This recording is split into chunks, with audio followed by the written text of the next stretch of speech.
여러분 평안하셨습니까? 네. 예, 봄에 만나서 반갑습니다. 네. 꽃들이 많이 피었죠? 네. 행복한 안식일 되시기 바랍니다. 네. 예, 우리가 이 땅에서 이런 집회를 얼마나 많이 하는지 모르지만 정말 우리 매 집회 때마다 우리 새로운 정말 하나님의 은혜를 받는 것 같습니다. 예, 오늘도 이 안식일의 풍성한 은혜가 우리 심령에 충만히 차고 넘치게 되기를 간절히 바랍니다. 자, 오늘 또 우리 장로님이 읽어주신 이 다니엘 10장 이 19절의 말씀, 이번에 우리 집회의 주제의 말씀이 되겠습니다. 되겠는데, 두려워 말라, 평안하라. 이 말씀을 낭독했는데, 이 말씀이 하게 된 배경이 다니엘 10장 1절에 보면 이런 말씀이 있어요. 여러분 한번 펴서 같이 한번 보십시다. 10장 1절.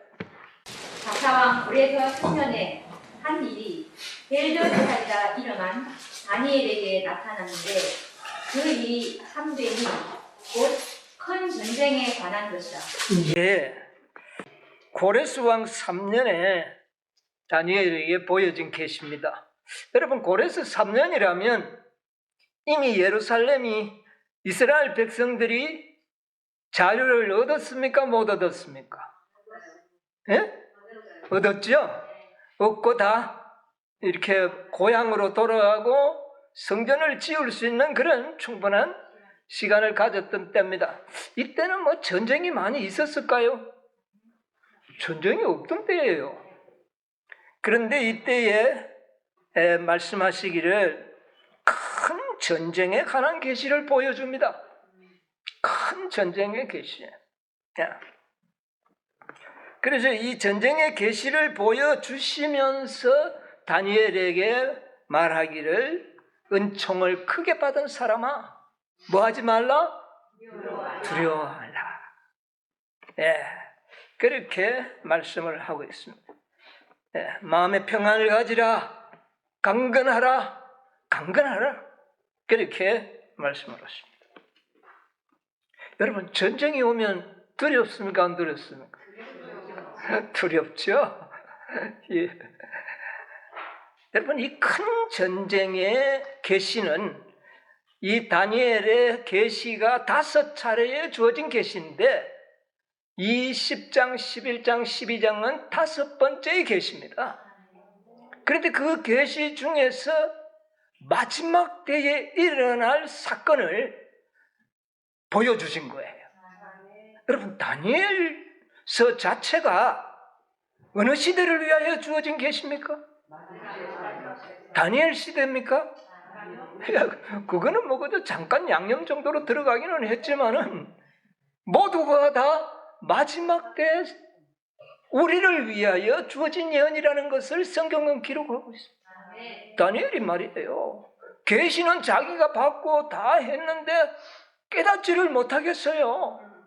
그래서 하나님, 이게 어떻게 되는 겁니까? 그렇게 질문을 하니까 하나님께서 뭐라고 말씀하십니까? 다니엘아, 너는 알 바 없다.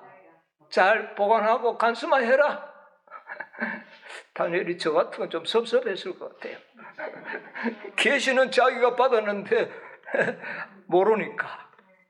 그런데 이것은 마지막 때의 백성들을 위하여 간수된 예언입니다. 그러면 이 전쟁의 계시도 어느 시대의 전쟁을 위해서?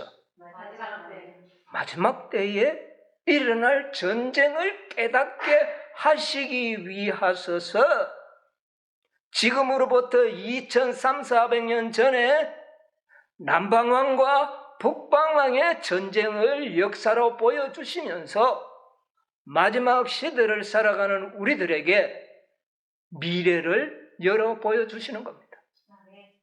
그래서 이 예언은 실제적으로 이 11장에 예언된 시작은 헬라 시대에 일어날 전쟁을 시작으로 합니다. 여러분, 헬라 시대는 지금부터 2300년 전이지 않습니까? 그런데 이 전쟁의 역사를 통하여 미래의 전쟁을 보여주는 겁니다. 여러분, 우리가 오늘날 사실은 꼭 물리적인 전쟁만 전쟁으로 생각하시면 안 됩니다. 아까 오늘 아침에도 그런 말씀을 하는 것 같아요. 곧 삐끗하면 뭐도 일어날 것 같다고. 물리적인 전쟁도 일어날 것 같다. 그런 느낌이 들어요, 안 들어요? 지금 그런 전쟁이 위기 가운데 우리가 살고 있습니다. 그런데도 묘하게 지금 전쟁이 일어나지 않고 있는 이유는 무엇일까요? 하나님의 백성들의 이마에 인치는 싸움이 뭐하기까지? 마치기까지 바람을 어떻게 해라? 붙들어라. 네, 그렇게 되는 겁니다. 이 위기의 때가 지금 우리에게 서서히 오고 있는 겁니다. 마지막 전쟁이 오고 있어요. 큰 전쟁이 있을 겁니다. 예언의 가운데 보면 이런 예언의 말씀이 있어요. 한번 좀 여러분에게 읽어드리겠습니다. 청년들에게 보내는 기별 89, 90쪽에 보면 이런 말씀이 기록되어 있어요. 좀 더 열렬히 하나님을 찾아야 한다. 폭풍이 다가오고 있다.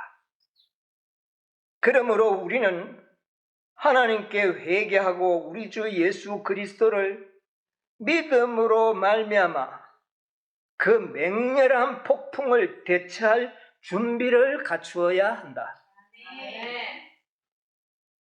주께서 일어나사 땅을 놀랍게 진동시키실 것이다. 우리는 사방에서 분란이 일어나는 것을 볼 것이다. 수천 척의 배가 깊은 바닷속으로 던져질 것이다. 해군들은 물에 빠지고 수백만 명의 인명이 희생을 당할 것이다. 예기치 않은 화재들이 발생할 것이며 어떠한 인간의 노력으로도 그 불을 진화하지 못할 것이다.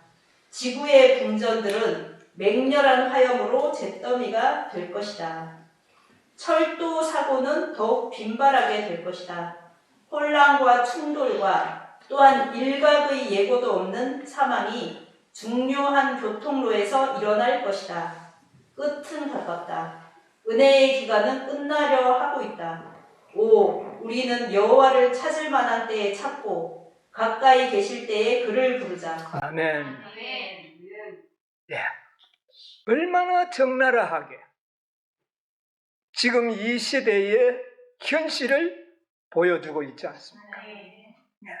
이 폭풍은 전쟁을, 물리적인 전쟁일 수도 있고 영적인 전쟁일 수도 있습니다. 마지막 아마겟돈 전쟁이 일어날 것입니다. 그것이 이 지상에서 일어날 마지막 전쟁인데 그 전쟁은 영적인 전쟁인과 동시에 물리적인 전쟁, 반드시 물리적인 전쟁이 일어날 겁니다. 그런데 이 물리적인 전쟁이 일어나지 않은 것은 인치는 삽이 마칠 동안까지는 붙들어 주시는 거예요. 그렇다고 해서 작은 전쟁이 안 일어난다는 뜻은 아닙니다. 여기에서 말하는 것은 다니엘 10장 1절에 무슨 전쟁? 큰 전쟁입니다. 물론 좀 큰 것도 있을 수 있지만 이것은 전 세계적인 전쟁이 될 것입니다. 이 전쟁이 일어날 수밖에 없는 그런 상황들이 지금 이 세상에는 만들어지고 있습니다. 미국의 트럼프 대통령이 중국에다가 124%의 관세를 매겨놨습니다.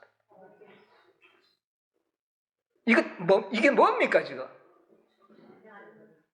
지금 관세 전쟁이 일어나는데 삐끗하면 뭐도 일어날 수 있는 물리적인 전쟁도 일어날 수 있는 상황입니다. 속으로 얼마나 마음속에 이를 갈며 있지 않겠습니까? 그러나 전쟁을 일어나지 않고 있어요. 왜? 인치는 사업이 마칠 때까지. 그런 유예의 기간이 우리에게 있습니다. 그런데 이 전쟁은 우리는 반드시 목격하게 될 것입니다. 좀 두렵습니까? 여러분, 이 마지막 전쟁이 두려우면요, 앞으로 우리에게 일어날 분명도 있고 야곱의 환란을 우리가 통과해야 되는데, 이 전쟁이 두려우면 하나님께서 어떻게 하시겠어요? 두려운 자는 돌아가라. 네, 두려운 자는 돌아가면 됩니다. 그러나 거기에는 정답이 없어요. 거기에 그 큰 전쟁을 두고 두려워하지 않는 자들이 남았는데 몇 명 남았죠? 3만 명이 아니고 300명. 그들이 남았었습니다. 그들은 전쟁을 보고도 뭐하지 않는 사람이었어요. 두려워하지 않았습니다. 여러분, 우리가 그런 믿음이 준비되어야 한다. 바로 여기에 이야기했어요. 믿음으로 말미암아 이 맹렬한 폭풍을 대처할 준비를 갖춰야 한다. 그리고 그 전쟁이 와도 마음에 우리는 뭐를 가져야 된다? 평안이 있어야 된다. 왜? 왜요? 승리하실 것이고, 방금 이야기했듯이 전쟁에 능한 여호와 하나님이 우리와 함께 하실 것이 확실하기 때문에. 여러분, 하나님께서 이 세상을 통치하시는 도다. 이것이 하나님 백성도 알아야 되고 믿지 않은 백성들도 깨닫게 될 것입니다. 인간의 손에 의하여 이 세상이 좌지우지되는 것 같지만 하나님의 통치 하에 있다는 사실을 여러분 깨달으시게 되기를 바랍니다. 제가 아까 네로 왕조 자살이 하나님께서 그렇게 하셨다 하니까 여러분 웃었는데 웃으면 안 됩니다.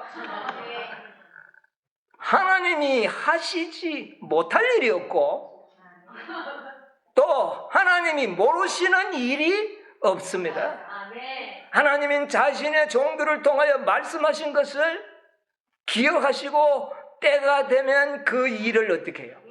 이루시기 위하여 왕들도 사용하시고 모든 사람은 돌들을 통하여서도 하나님의 말씀하신 것은 어떻게 하겠다? 이루시겠다고 그러지 않습니까? 그렇게 이루실 겁니다. 이렇게 믿는 자들은 복이 있습니다. 여러분, 이 마지막 때의 이 전쟁 속에서 우리가 살아남아야 됩니다. 전쟁에서 살아남아야 돼요. 이 이스라엘 백성들은 남방왕과 북방 사이에서 결과적으로 어떻게 됩니까? 살아남았어요. 늘 망해가지고 나라 없는 백성이 되는 그런 꼴을 우리가 자주 봤습니다. 자, 이 역사와 예언을 통하여 하나님이 이 세상의 모든 일에 개입하고 계신다는 사실을 여러분 경험하시게 되기를 바라요. 다니엘 11장 2절 라네주 성경에 보면 남방과 북방왕이 싸우리라 하는 그런 말씀이 기록되어 있어요. 여러분, 이 11장은 남방왕과 북방왕이 싸우는 전쟁입니다. 그런데 이 남방왕과 북방왕은 왜 남방과 북방이라는 타이틀이 붙었나요? 남쪽에 있어서 남쪽이고 북쪽에 있어서 북쪽입니까? 물론 그럴 수도 있어요. 그럴 수도 있지만 그것이 문제가 아닙니다. 누구를 중심으로 했느냐 하면은 이스라엘을 중심으로 해서 남방과 북방이 있었다는 겁니다. 이스라엘의 남쪽에는 애굽이 있었고 북쪽에는 항상 북방 왕들이 자리 잡고 있었어요. 근데 이 북방 왕들은 시작이 바벨론부터 시작합니다. 바벨론, 뭐 그 위에 아시리도 있고 뭐 그거는 다 필요 없고 다니엘서를 우리 그 기준으로 해서 말하면 바벨론, 페르시아, 헬라, 로마 이렇게 그 북방왕의 순서가 나타납니다. 그렇죠? 예.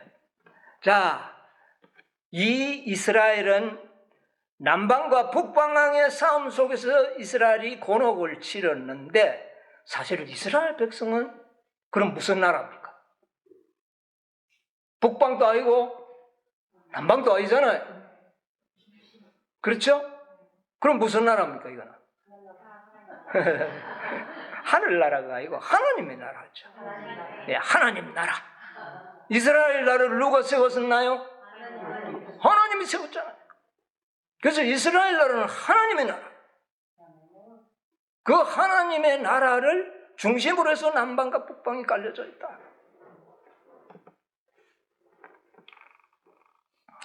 그래서 이 지구의 중심이 태초의 지구의 중심은 어딜까요? 에덴이겠죠. 예? 그게 뭐 중심이죠. 근데 그게 없어져 버렸잖아요. 그 이후에 지구의 중심은 어디예요? 이스라엘. 그렇죠? 그게 중심이에요. 하나님이 세웠으니까. 이스라엘의 중심은 어디예요? 예루살렘. 예루살렘의 중심은 어디예요? 성전. 예. 참 여러분 잘 아십니다. 그래서 성전이 중심인데 이스라엘은 나라잖아요. 그렇죠? 나라가 되고부터 문제입니다. 아브라함 때는 나라가 있었나요? 그 나라 세울 땅덩어리는 미리 지정해 줬죠. 이건 자손에게 줄 거다. 그러나 그때는 나라가 아니었어. 나라가 된 것은 출애굽 이후에 왕정 정치가 시작되었을 때부터 이스라엘 나라라는 정확한 호칭을 가질 수가 있었어요. 이때 하나님께서는 당신의 나라를 세웠습니다. 처음에는 이스라엘은 하나님께서는요, 이스라엘에게 왕을 주지 않았어요. 사사를 세워서 일을 하셨어요. 그런데 이스라엘 백성들이 뭐를 달라고 그랬나요? 우리도 왕을 주시오, 왕을 주시오. 하나님은 안 보이니까 보이는 왕이 필요했어요. 하나님이 얼마나 섭섭했겠습니까? 그럼 그래 뭐 원하는 대로 누구 왕을 해라. 그러나 그 왕도 네 마음대로 해서는 안 된다. 내 말을 잘 순종해야 된다. 그래야 된다. 그러면 이 왕은 섭정이 되겠죠? 하나님의 섭정을 하도록 그렇게 기억을 했어요. 그런데 이스라엘 백성들이 섭정을 잘 받았습니까? 안 받았어요. 섭정 받는 게 귀찮았어요. 그래서 자기 마음대로 믿으려고 그랬어요. 그래서 이스라엘의 역사를 보면 모든 왕들이 뭐를 섬기는 역사가 기록되어 있습니다. 우상. 우상을 아주 끔찍이 사랑했습니다. 하나님이 얼마나 배신감을 느꼈겠습니까? 그래서 하나님께서는 정말 이스라엘에 대한 굉장한 그런 참 배신감 속에서도 이스라엘 백성들을 끔찍이 사랑하셨습니다. 하나님께서는 솔로몬을 통하여 당신이 거하실 처소를 만드셨죠. 그걸 갖다가 제1성전이라 그렇게 이야기합니다. 이 세상에 세워진 첫 번째 성전, 성소, 그거는 나라가 되기 전에까지 성소로 지내왔지만 나라가 되고부터는 성전이에요. 그래서 솔로몬이 지은 성전이 제1성전인데 거기에 하나님의 임재가 있으면서 왕으로 임재하시면서 이스라엘을 통치하려고 계획을 하셨어요. 만약에 이스라엘 백성들이 하나님의 그런 섭정을 잘 받아들였더라면 이스라엘 나라는 어떤 나라가 됐을까요?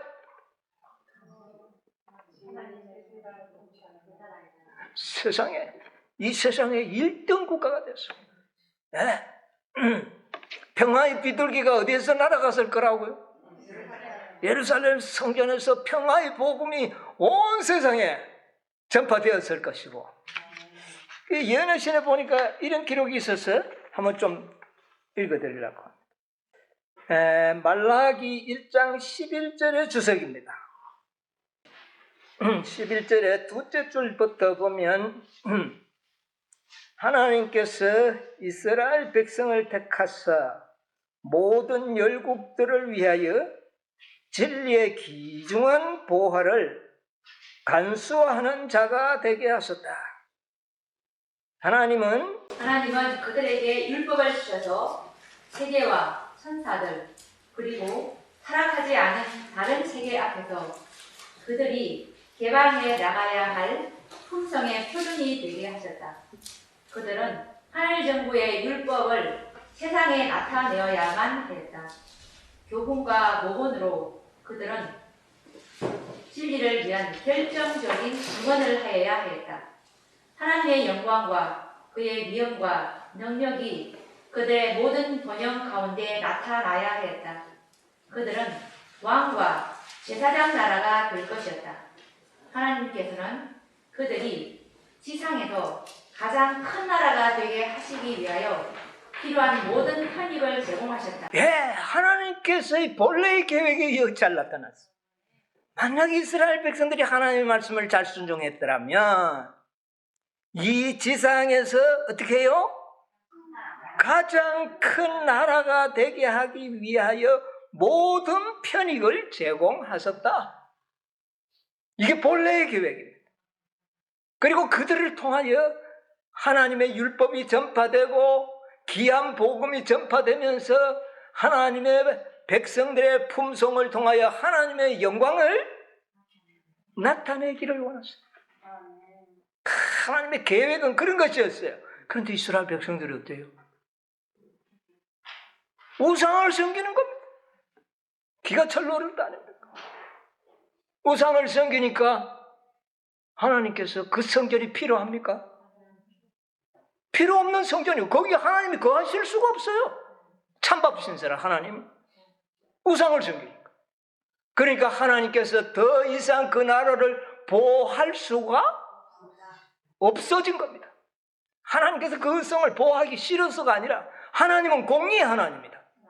자기를 배척하고 하나님을 영접하지 않는 그 나라를 위하여 강제적으로 거기에 버티고 앉아가지고 이건 내 나라다고 한다 하면 사단이 하나님 자기를 섬기지 않는 나라에 왜 그 버티고 앉아 있습니까? 나오십시오. 그럴 거 아닙니까? 그러니까 하나님께서는 더 이상 그들과 함께 하실 수가 없었다. 이게 하나님의 공의의 구속의 경륜입니다. 원하지가 않았어요. 그러니까 사단은 그 기회를 이용하여 항상 기회를 엿보던 남방과 북방의 강한 나라들을 일으켜서 이스라엘 나라를 어떻게 합니까? 짓밟는 것입니다. 남방과 북방이 싸우는 것 같았는데 사실은 사단의 목적은 어디 있었어요? 남방왕이 북방을 치러 가면서 이스라엘 짓밟고 북방이 내려가면서 또 복수할 때 또 이스라엘 짓밟고 그래서 이 샌드위치가 된 이 이스라엘 나라는 양쪽으로부터 공격을 받게 되고 급기야는 북방왕에 의하여 이 성전은 어떻게 되어버렸습니까? 불타버린 것입니다. 여러분 기억하시기 바랍니다. 성전을 완전히 멸망시키는 것은 불태우는 것은 북방왕이 하는 짓입니다.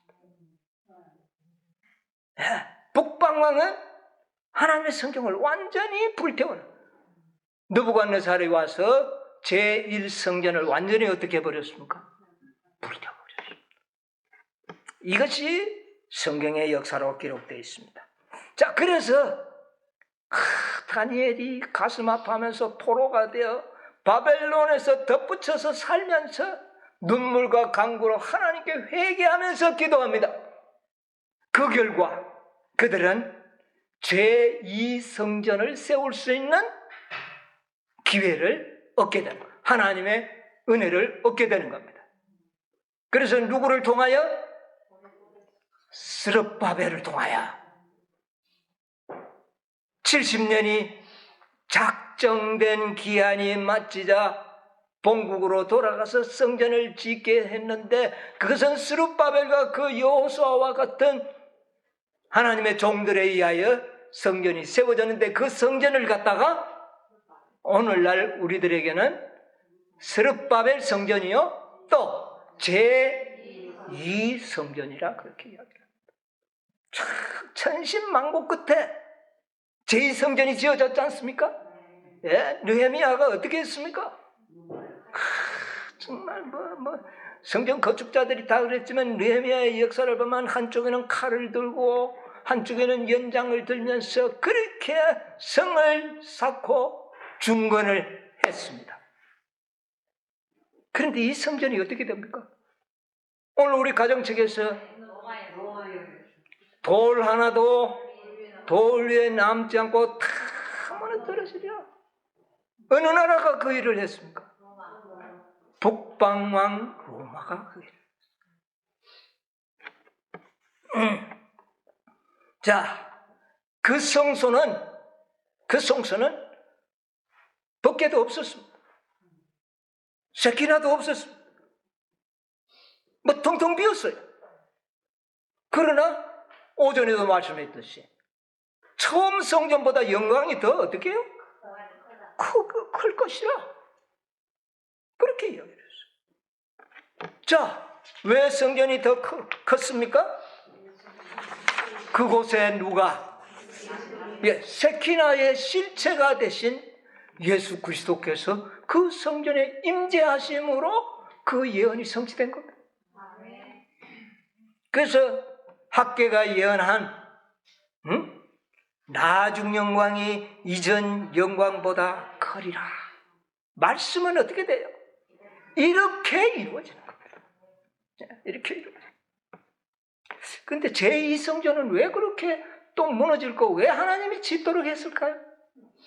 무너질 걸 하나님이 아시나요, 모르나요?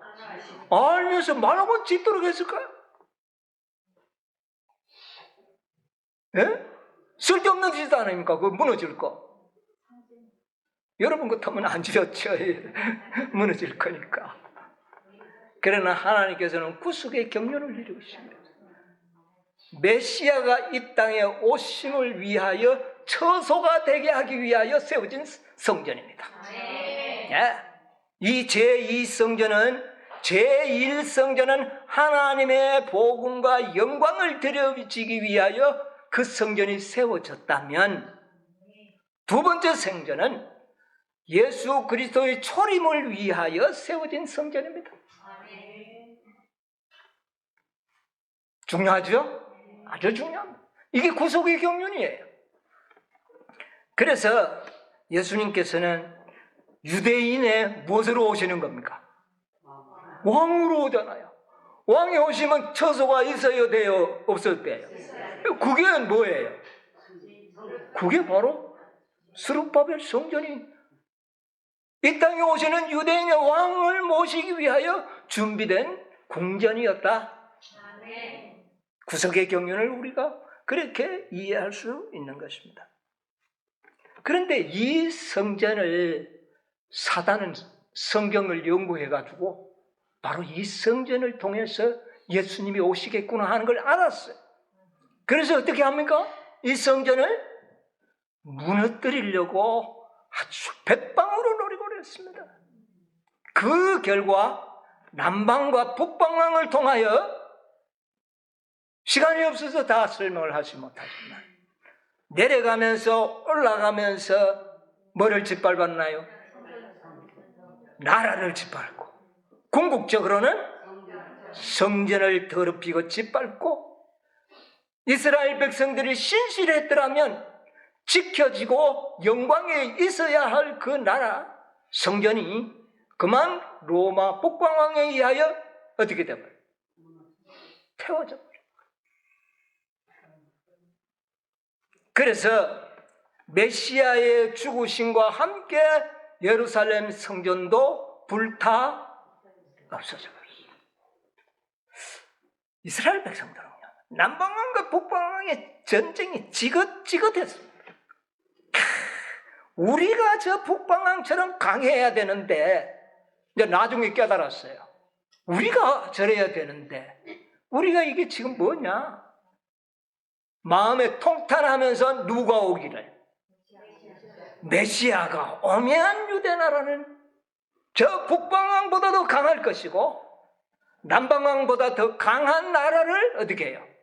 세울 것이라는 희망을 가지고 있어요. 그래서 그들의 마음에는 짓밟힐 때마다 메시아가 오시면 속으로 이를 갈았습니다. 누가 오기만 하면, 메시아만 오시면 우리가 저렇게 되어서 저놈들을 한번 혼쭐을 내줘야 되겠다. 이게 그들의 메시아 관이었습니다. 기가 찰 일이죠. 그런데 정작 예수님께서 오셨는데 어떻게 했습니까? 잘 영접했나요? 영접 실패했습니다. 대쟁투 18쪽에 보면 이런 말씀을 마지막 선지자가 기록했어요. 대쟁투 18쪽에 그분께서는 멸망받을 운명에 처한 예루살렘의 무수한 백성들을 위하여 우셨다. 예루살렘아, 예루살렘아 하면서 눈물을 흘리셨어요. 곧 그분께서 축복하시고 구원하시기 위하여 오신 그 백성들의 무지와 고집 때문에 그들은 망했다. 뭐 때문에? 무지와 고집 때문에 망했다. 내 백성이 지식이 없으므로 뭐하는 도다? 망하는 도다. 평화에 관한 것을 알지 못하는 도다. 이 이스라엘 나라가 부강하게 되고 또 예루살렘이 하나님의 영광을 드러내기 위해서는 군사를 키워야 합니까? 경제를 부흥시켜야 되는 겁니까? 아니었어요. 어떻게 하면 됩니까? 전심으로 하나님을 섬기기만 한다면 하나님께서는 그 나라를 어떻게 해요? 부강한 나라를 만들 것입니다.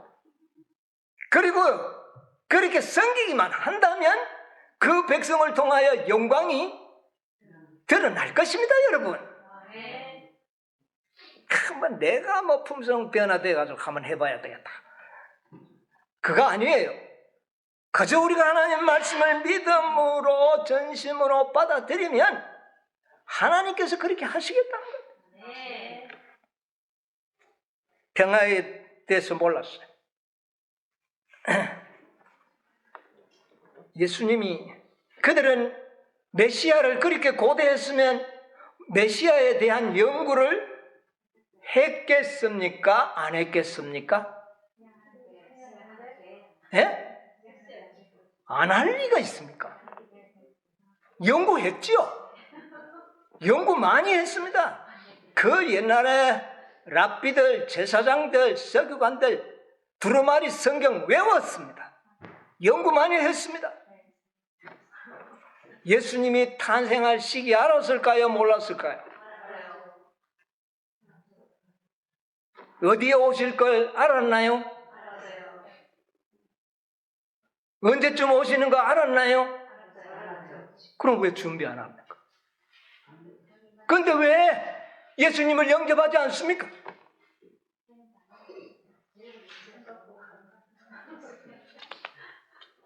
그들은 어떤 메시아를 원했다고요?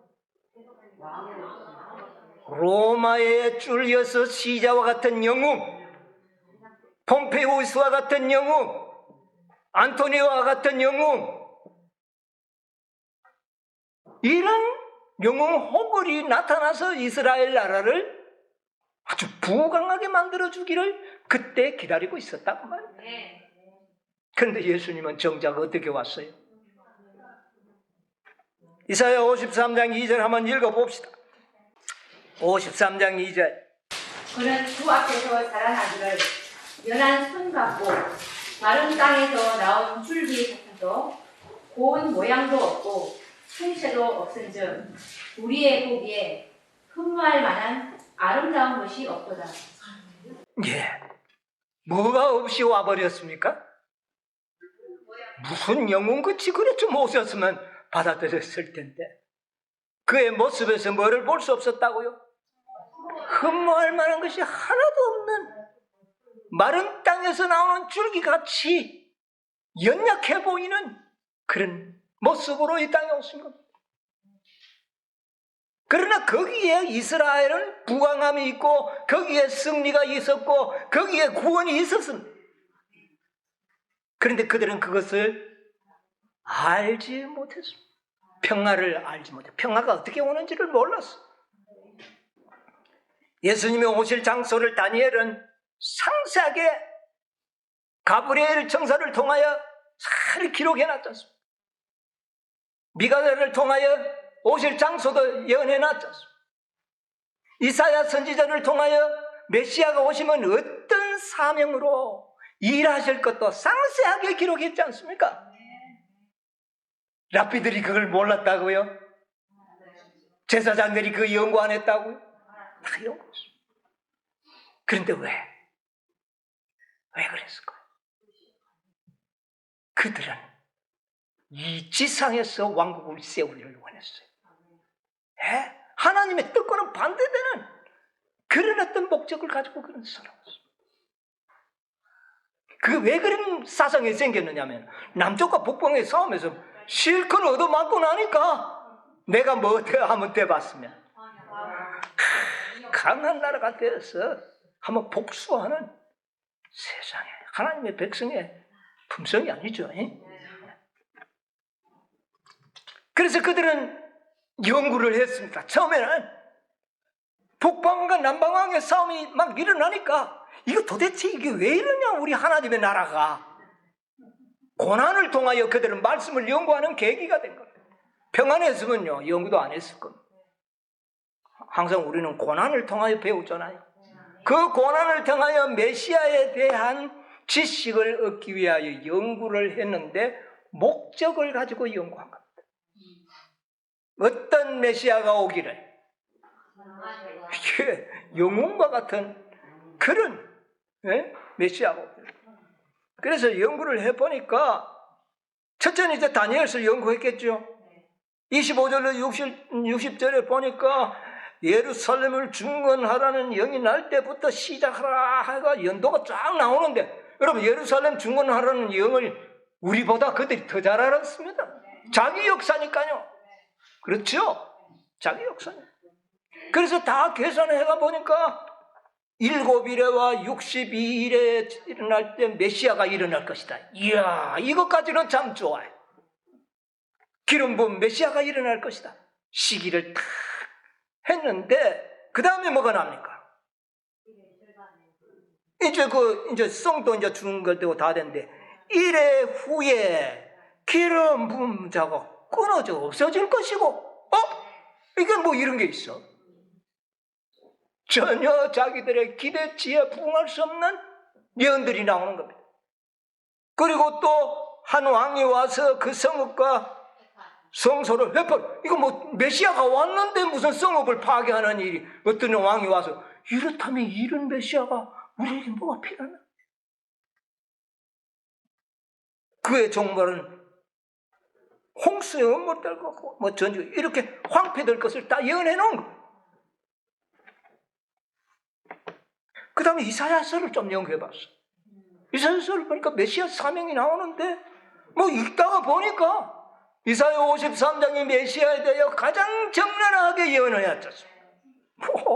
메시아가 오는데 5절 뭐라 그랬어요? 그가 찔림은 우리의 허물을 인하며 그가 상함은 우리의 죄악을 인하니라. 그가 징계를 받음으로 우리가 평화를 누리고 그가 채찍에 맞음으로 우리가 나음을 입었도다. 8절 9절을 또 보세요. 그가 곤욕과 신문을 당하고 끌려갔으니 그 시대 중에 누가 생각하기를 그가 산자의 땅에서 끊어지면 마땅히 형벌받을 내 백성의 허물을 인함이라 하였으리요. 그는 강포를 해치 아니하였고 그 입에 괴사가 없었으나 그 무덤이 악인과 함께 되었으며 여기 보니까 메시아가 와서 얻어맞고 채찍을 맞고 그리고 나중에는 죽고 나중에는 그 무덤이 누구와 함께? 악인들과 함께 묻힐 것이다. 여러분 이 예언을 메시아의 예언을 그들을 예언할 맛이 날까요? 전혀. 그리고부터 그들은 더 이상 메시아에 대한 연구하는 일을 끝나버린 거죠. 누가? 유대 민족의 지도자들이. 지도자들이 연구를 안 하면 백성들이 알까요? 교회 지도자들이 연구 안 하면 백성들이 알까요? 모르는 거예요. 지도자들은 더 이상 알았어요. 메시아가 오면 이렇구나. 그런데 그것을 믿지 않기로 마음에 작정해버렸다. 이런 메시아는 필요 없어. 다른 메시아를 그들은 오기를 추구하면서 엉뚱하게 기다리고 있었던 겁니다. 결국은 메시아가 왔으니 그들은 영접하는 일에 완전히 실패해버리니까 그 성전을 하나님께서는 더 이상 필요 없잖아요. 그러니까 어떻게 했어요? 그 성전에 하나님의 영광의 실체가 되신 하나님의 아들이 들어갔는데 네가 무슨 권세로 이렇게 하느냐 하고 나가라고 하니까 예수님이 나와서 영원히 하나님의 성전에서 떠났다. 오늘 우리 가정책에서 배웠습니다. 떠났다. 그러니까 그 성전은 어떻게 될 수밖에? 돌 위에 돌 하나도 남김이 없이 무너질 수밖에 없는 그런 운명에 처하게 된 것입니다. 그게 당연한 거예요. 그게 나라가 힘이 없어서 그런 게 아니에요. 이스라엘의 힘은 군사에 있지 않았습니다. 이스라엘은 하나님을 전심으로 섬기기만 하면 전쟁은 여호와께 속한 것이라. 이스라엘 백성들이 전쟁 나가는 흉내만 내면 누가 다 싸워버렸습니까? 하늘에 하나님의 군대가 직접 나타나서 하룻밤에 18만 명을 말도 잘 안 나오네. 18만 명을 어떻게 했어요? 18만 명 맞습니까? 그렇게 누가 하셨어요? 하나님이 하셨잖아요. 이스라엘은 그냥 군대에 나가는 전쟁에 나가는 신용만 하면 되고 누가 싸웠어요? 하나님의 사자들이 하나님의 나라를 위하여 싸우니까 당연하잖아요.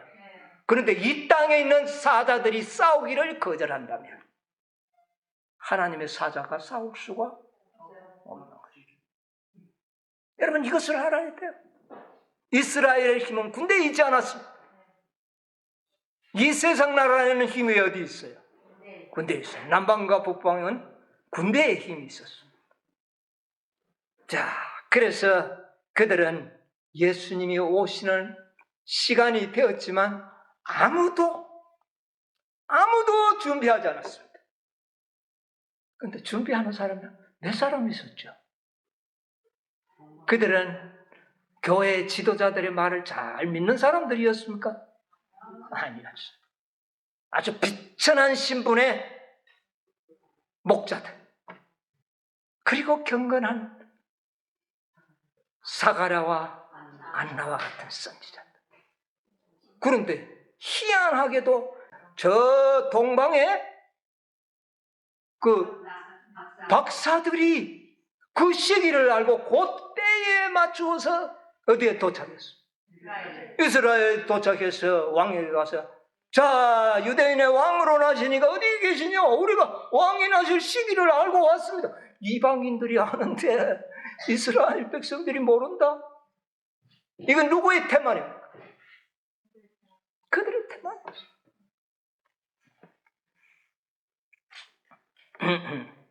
하나님께서는 모든 것을 다 알려주셨습니다. 그래서 두 번째 성전이 불태워졌으면 그 다음에는 또 성전이 또 있어야 되지 않겠어요? 제3성전. 그래서 그 제3성전을 세운다고 지금 이스라엘 나라는 준비 다 해놨어요. 물두멍도 준비하니까 금초대도 준비하고 다 세는데 장소를 구하지 못했어요. 그 장소에 지금 뭐가 세워져 있죠? 이슬람 성전이 세워져 있어요. 그러니까 장소가 저 성전을 뺏어야 되는데 그래서 지금 그것에 싸움이 일어나고 있는 겁니다. 이스라엘 백성 제3성전 세우려고. 3성전이 왜 필요합니까? 제2성전은 초림을 위하여 반드시 필요했습니다. 제3성전은 재림을 위하여 다시 오시는 그리스도를 영접하기 위해서는 그분이 계실 처소가 뭐 되어야 돼요? 준비되어야 되지 않습니까? 그것이 제3성전. 자, 그러면 다시 오실 메시아를 영접하기 위해서는 재림의 메시아에 대한 연구가 필요합니까? 안 합니까? 아주 필요하죠. 네. 하나님께서는 당신의 종을 통하여 경고하지 않고 알려주시지 않고 시행하는 일은 결코 없다. 그래서 하나님께서는 마지막 때에, 이제 이건 우리 시대에 이제 들어옵니다. 마지막 때에 2300주야가 끝나고 하나님께서는 당신의 사자들을 통하여 연구하기 시작한 겁니다. 재림을. 다시 오실 때 연구한 사람들이 누굽니까? 윌리엄 밀러. 그들을 통하여 예수님이 오실 뭐를요?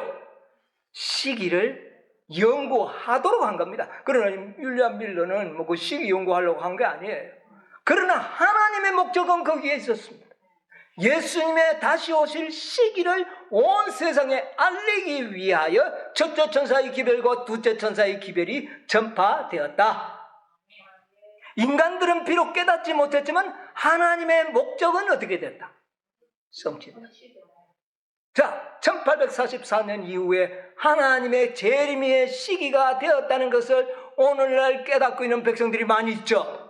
그것을 이루도록 하기 위하여 윌리엄 밀러와 그 사자들을 통하여 연구하도록 한 겁니다. 그래서 연구해 보니까 언제 오신다고요? 그들은 그들이 다니엘수 연구했어요. 다니엘수 2300주야에 그제야 끝이 오리라는 연구를 해보니까 몇 년에 도달했습니까? 1844년 10월 22일 날짜까지 나왔어요. 이야, 이날에 예수님이 오시는구나 깨닫고 그만 이 세상을 발칵 뒤집어 놨어. 세계 대백과 사전에도 기록이 되어 있습니다. 이 재림운동은. 네. 그래서 재림운동을 일으켰는데 10월 22일 날 예수님 오셨나요? 안 오셔버렸습니다. 그리고 나니까 그때까지는 좋았어요. 예수님이 오시면 좋겠다. 그런데 그만 10월 20일 날 오시지 않으니까 그 기별을 믿고 있던 많은 사람들이 뭐 했습니까? 실망을 했습니다. 뭐를 전한 것이 문제였어요? 무슨 시기? 시기라 그런 건 광범합니다. 날도 시기고, 시간도 시기고, 10년도 시기고, 100년도 시기지 않습니까? 예, 시기 같다고 시기. 아브라함께서 이야기할 때 400년 후에 시기를 정했잖아요. 그것도 시기잖아요. 예루살렘이 70년 만에 되리라. 그것도 뭡니까? 시기죠. 재림의 시기를 정해준 겁니다. 언제부터? 1844년부터 예수님이 오실 수 있다는 시기를 알려준 겁니다. 그전에는 예수님이 오실 수 있었나요? 오실 수가 없었어요. 네, 1840 이후라야 예수님이 오실 수 있다는 것을 아는 백성이 오늘날 누구밖에 없어요. 오늘날 재림입니다. 교회만 이걸 우리가 알고 있잖아요. 우리들이 알고 있잖아요. 그런데 그날 오셨나요? 안 오셔버렸어. 그래가지고 수많은 개신교인들이 저 종말론자다, 저 시기를 전하는 벌이다. 그래서 재림교회를 종말론자라 그러고 시기를 정하는 시기파 일종의 교회라고 비난을 받으니까 그 비난 안 받으려고 윌리엄 밀러는 재림교회가 아니고 무슨 교회다. 그런다고 그 변명이 됩니까? 윌리엄 밀러의 기별을 몽땅 버린다면은 피할 수 있지만 윌리엄 밀러의 모든 연구를 다 어떻게 해요? 믿으면서 그러면서도 윌리엄 밀러는 침례교회 사람이야. 우리 교인 아니야. 이렇게 변명하지만 그게 통합니까? 안 통하잖아요. 재림 기별은 전파된 겁니다. 자, 그런데 문제는 뭐요? 그 날짜가 잘못된 게 아니고 그 날짜도 잘못된 게 아닙니다. 사건을 오해한 거죠. 이것은 재림의 시기가 시작되었다는 것인데 마침으로 오해를 한 겁니다. 시작을 갖다가 무엇으로요? 예수님 오시는 클라이막스로 오해를 한 것뿐이에요. 그러나 재림의 시작을 알리는 기별은 확실하다. 이제 예수님이 오실 수는 있어요. 다만 그 상황이 이루어져야 되는 것이죠. 오실 수 있는 준비가 이루어져야, 뭐가 세워져야 한다? 제3 성전이 세워져야 한다. 여러분, 제3 성전이 뭘까요?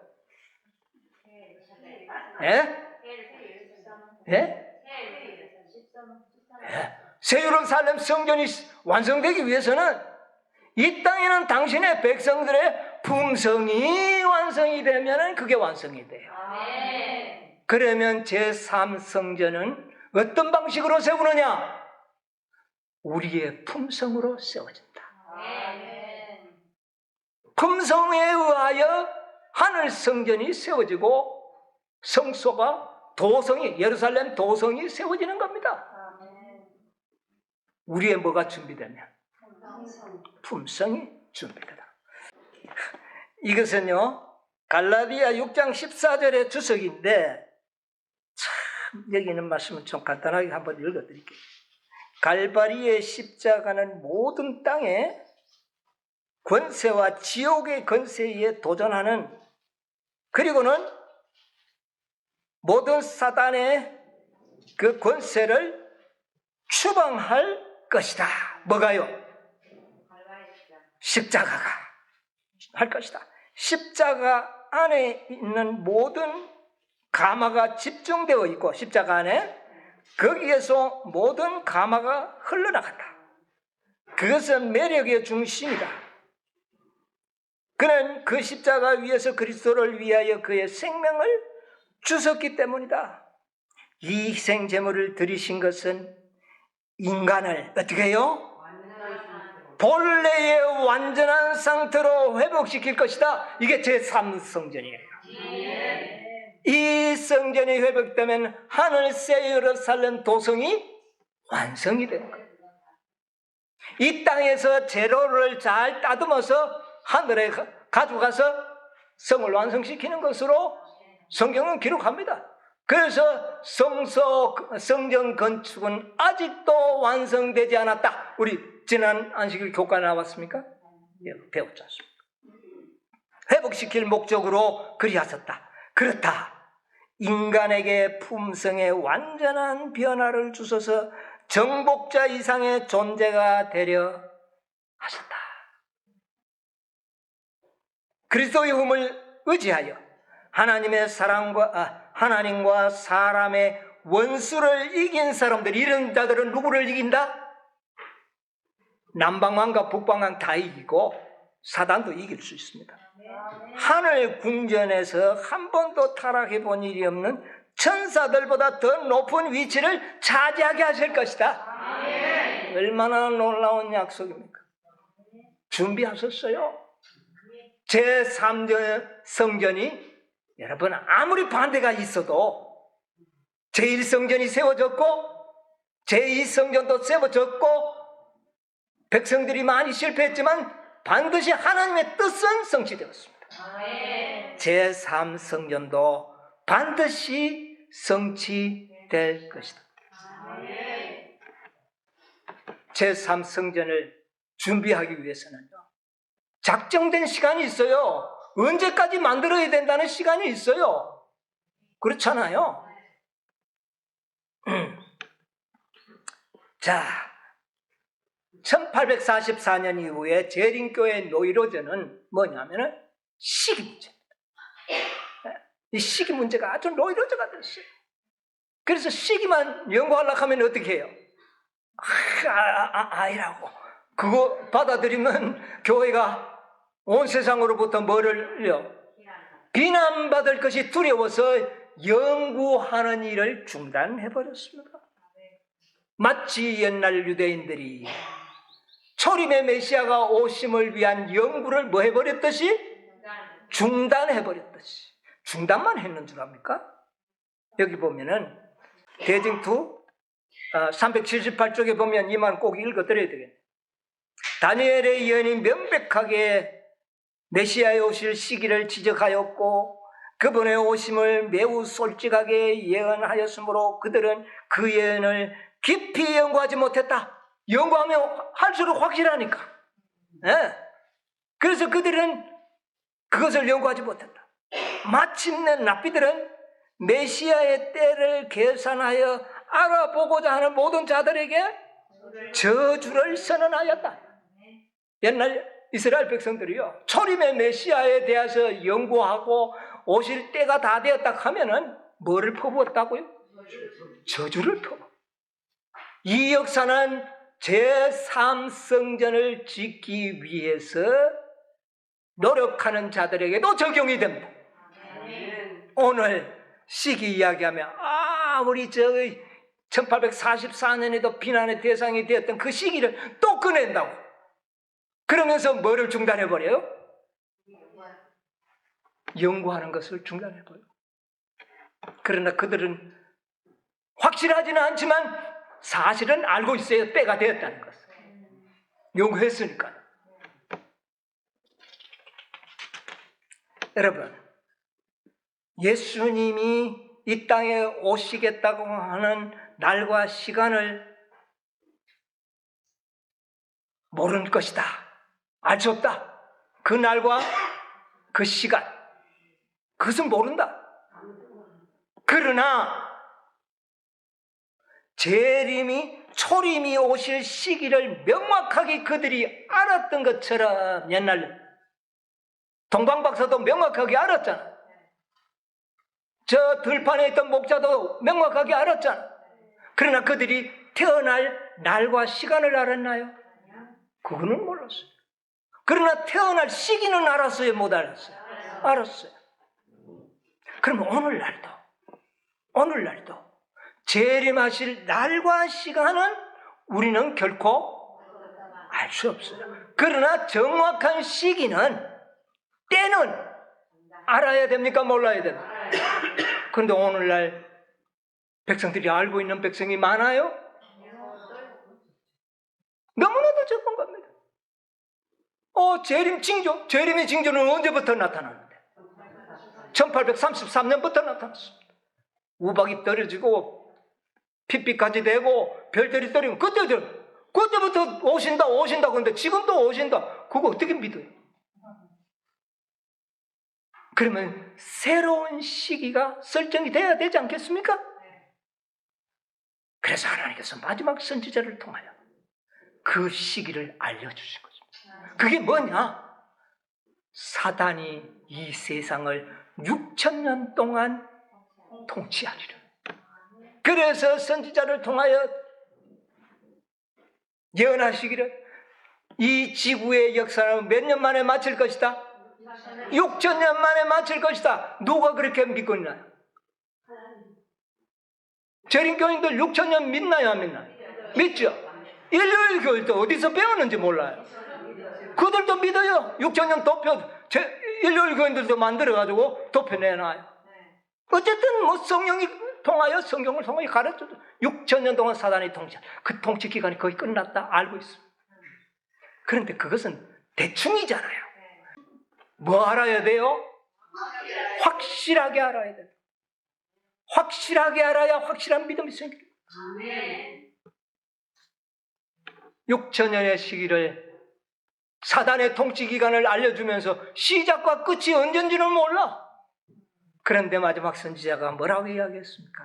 대정투 327쪽에 보면 28쪽까지 보면 1회의 절반에 이 절반에 제사와 예물을 금지할 것이다.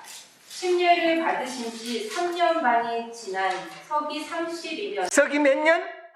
31년. 주님께서는 십자가에 못 박히셨다. 갈바리에서 드리신 그 위대한 희생으로 말미암아 과거 4,000년간 하나님의 어린 양을 표상한 희생 제도는 끝났다. 예, 됐습니다. 자, 보세요. 31년에 누가 죽었었습니까? 이거는 누가 아는 사실이에요. 온 세상이 다 압니다. 이 서기력, 달력이 그리스도의 탄생의 시기에 맞춰져서 이게 만들어졌기 때문에 예수님의 죽으신 해는 이 세상 모든 사람들이 다 압니다. 그런데 그 죽으신 31년이 몇 년이 되는 해 같다고요? 4,000년. 인간들이 범죄한 시기 4,000년이 되었다. 그러면 사단이 인간을 죄짓도록 한때부터 통치한 거잖아요. 그런데 6,000년을 통치한다 그랬잖아요. 그러면 예수님이 죽을 때가 4,000년이면 마칠 때는 언제입니까? 이거는 국민학생도 알 수 있지 않습니까? 2031년이 사단의 통치가 마치는 해로 작정된 겁니다. 이거 하나님이 결정한 거예요. 모든 시기와 연한은 누가 정한다고요? 하나님이 정했잖아요. 사단에게 그 기한을 준 겁니다. 이때까지는 네가 하지만 이후에는 끝날 것이다. 그러면 예수님의 재림은 2031년에 오시는 겁니까? 그렇게 전하면 큰일 납니다. 2031년 넘어가지는 않을 것이다. 왜? 예수님의 재림이 몇 번 지연됐잖아요. 1844년 지연되고 1888년에 지연됐는데 언제까지는 넘어가지 않는다? 2031년까지는 넘어가지 않는다. 왜? 그 해는 뭐가 되어야 되니까? 사단의 통치를 마쳐야 되니까 누가 오셔야 되죠? 그 전에 오셔야죠. 그러면 정확한 때는 우리가 아는 겁니까? 모르는 겁니까? 날과 시간은 몰라. 달은 압니까? 달도 몰라. 몰라요. 그러므로 우리는 뭐 하고 있어야 돼요? 깨어 있어야 됩니다. 언제는 넘어가지 않는다? 2031년 넘어가죠. 우리에게 알려줬잖아요. 왜 지금 알려줍니까? 때가 됐어요. 모든 예언은 그 예언이 필요할 시점에 공개되어 나타나는 겁니다. 이제 우리가 알았잖아요. 여러분, 이 시기를 아는 장점이 뭡니까? 무슨 유리한 점이 있어요? 뭐 준비하고 있습니까? 뭐 시골 땅 사고 그래야 됩니까? 자, 보세요. 저기 에스더서에 보면 한 역사가 기록되어 있습니다. 에스더서 2장 13절로 13절 한번 읽어보세요. 요거 읽고 마치겠습니다. 처녀마다 차례대로 아하수에로 왕에게 나아가기 전에 여자에 대하여 정한 규례대로 12달 동안을 행하되 6달은 모략 기름을 쓰고 6달은 향품과 여자에게 쓰는 다른 물품을 써서 몸을 정결케 하는 기한을 마치며. 예, 됐습니다. 그거까지 읽겠습니다. 여러분, 이거 왜 기록했을까요? 마지막 시대를 살아가는 자매들에게 미용법으로 가르쳐 준 겁니다. 모략 쓰고 향품 쓰면 좋아진다고요. 그게 아니잖아요. 자, 예수님과 우리는 혼인관계를 설명했잖아요. 지금 이거는 역사 속에서 이야기지만 에스더와 지금 왕에게 택함을 받느냐 안 받느냐, 신부로 택함을 받느냐 안 받느냐 이 기점에서 날짜를 정해줬잖아요. 얼마를 정해줬어요? 그거 왜 정해줍니까? 준비하라. 여러분, 그 날짜를 한 10년 후에 잡아놨다면 10년 동안 뭐 모략 쓰고 향품 쓰고 그러지는 않을 거 아니에요. 그죠? 여러분, 결혼 날짜 받기 전에는 뭐 평소에 예쁘게 하게 다니지만 날짜 잡고는 커피, 미용 수업에도 가가지고 마사지도 하고 하잖아요. 근데 결혼 날짜를 한 5년 잡아놨는데 그럼 5년 동안 마사지 하러 다닐랍니까? 그리 하지는 못하잖아. 언제 동안 하는 겁니까? 1년이 아니라 기한을 정해질 때, 기한이 정해지면 적절한 때부터 그렇게 하지 않습니까? 자, 그런데 여기는 몇 년의 기한? 1년 정도, 연도까지는 알아야 되지 않겠습니까? 20년 후에 오신다, 30년 후에 오신다면은 우리가 준비하기가 참 힘들어요. 하루 살기도 힘드는데. 1년의 기한을 정해준 겁니다. 6개월은 뭐하고? 모략 향품을 쓰고, 6개월은 그냥 향품 쓰고. 여러분, 모략은 왜 6개월 전에 써야 됩니까? 모략은요, 일종의 의약품입니다. 아주 향품이면서도 몸의 부스럼이나 종기나 이런 모든 몸의 잡티를 없애기 위해서는 모략을 써야 돼요. 그 다음에 하는 게 뭐냐? 향품입니다. 이제는 향기가 나게 해야 돼요. 여러분, 우리의 품성 준비도 마찬가지입니다. 우리의 적당한 기한에 우리에게 알려주심으로 절반은 모략을 통하여 우리가 품성을 준비해야 됩니다. 여러분이 가지고 있는 모든 결함들, 부스럼들 품성에, 그리고 또 잘못된 습관들, 잘못된 유전들, 이거를 다 모략의 향품을 씀으로 다 어떻게 해야 돼요? 제거해야 돼요. 그 다음에는요, 향품을 써서 그리스도의 온전하신 품성을 믿음으로 받아들임으로 우리의 몸에 향기가 나게 해야 되는 것입니다. 예수님은 살온의 향기지 않습니까?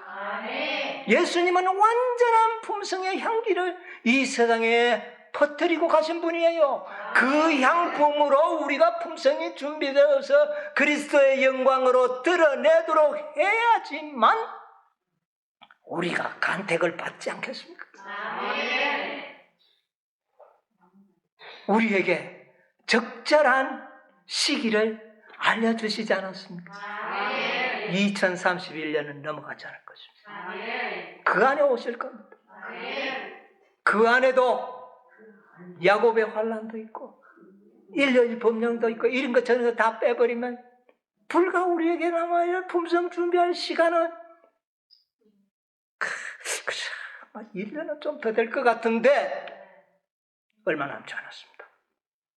여러분, 여러분, 세상에 그런 일이 이 대나천지에 광명천지에 그런 일이 일어날까? 언젠가는 일어나지 않겠습니까? 언젠가는 하늘이 두루마리처럼 말릴 때가 오지 않겠습니까? 언젠가는 우리 세대에 오지 말라는 법이 어디 있습니까? 예언 주셨지 않습니까? 다 알려주셨어요. 큰 전쟁이 준비되어 있습니다. 사단이 가만히 있겠어요?